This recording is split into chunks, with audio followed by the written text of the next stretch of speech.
นี่ทางเมืองคำแขวงเสียงขวางได้มีการจัดพิธีเฉลิมฉลองส่งท้ายปีเก่าต้อนรับปีใหม่บุญกินเกียงของสวนเผ่ามงหรือวันนอเปเจ้าได้มีการจัดขึ้นที่สนามเดินสมาคมส่งเสริมกีฬาวรรณคดีพื้นเมืองและการอนุรักษ์รักษาวัฒนธรรมฮิตของประเพณีกินเกียงบ้านดอกคำอย่างเป็นทางการภายใต้การเข้าร่วมเป็นประธานของทั้งทานนางสมพันธ์วิระวงศาคณะประจำพรรคเมืองประธานแนวเล่าสังสาเมืองคำมีทั้งทานสมจิตศรีดารัตน์กรรมการพรรคเมืองหัวหน้าของการวัฒนธรรมและท่องเที่ยวเมืองในโอกาสดังกล่าวทั้งทานสินทวรยาประธานหน่วยกีฬาวรรณคดีพื้นเมืองและหน่วยอนุรักษ์ฮิตของประเพณีกินเกียงเมืองคำได้มีการผ่านบทสรุปบอกให้ผู้ว่า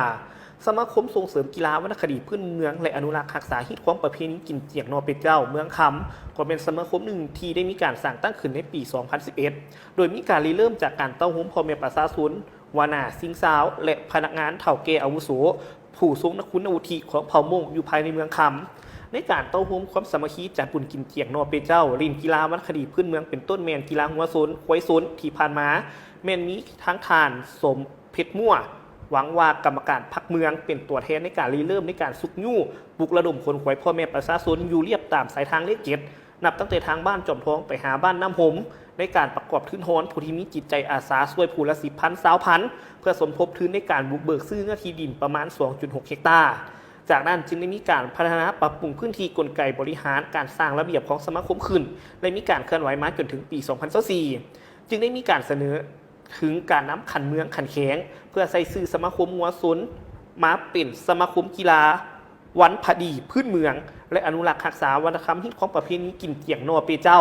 และมีสิทธิ์และหน้าที่ขอกำหนดกฎระเบียบเป็นอันเฉพาะของสมาคมเพื่อโต้โหมความสามัคคีบรรดากีฬาวรรณคดีพื้นเมืองเข้าสู่ระบบกติกาเทคนิคนิติกรรมและมีข้อมูลกำหนดไว้ข้างถึงนอกจากนี้ในการแข่งขันกีฬาหัวซนควยซนม้าแลนกีฬาวรรณคดีพื้นเมืองประเภทต่างๆการจัดการจัดตั้งปฏิบัติดำรัสของนายกรัฐมนตรีฉบับเลขที่115/นย.ลงวันที่29 เมษายน ปี 2009 และดำรัสว่าด้วยสมาคมฉบับเลขที่238/ลบลงวันที่11 สิงหาคม 2017 ฉบับปรับปรุงนอกจากนี้คำแนะนำจากทางกระทรวงภายในฉบับเลขที่05/พน.ลงวันที่11 ตุลาคม ปี 2017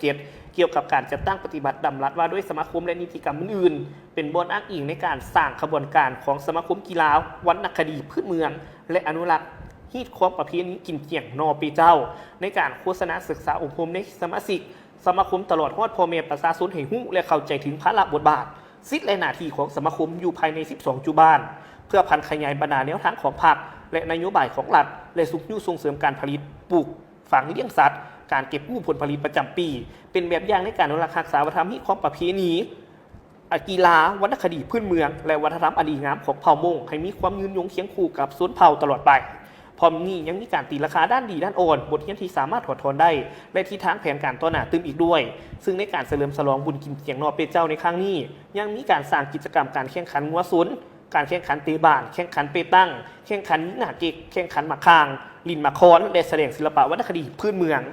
จุดประสงค์ก็เพื่อเป็นการเฉลิมฉลองส่งท้ายปีเก่าต้อนรับปีใหม่บุญกินเกียงนอเป็ดเจ้าพร้อมทั้งเป็นการปกปักรักษาวัฒนธรรมของประเพณีอันดีงามของชาติก็คือของเผ่าและสร้างความสามัคคีหักเพลงช่วยเหลือซึ่งกันและกันระหว่างประชาชนภายในเมืองคำให้มีความแน่นแฟ้นขึ้นเป็นเทื่อละก้าวต้องขอขอบใจภาพข่าวจากทางสายคำดวงมาลามาณที่ด้วย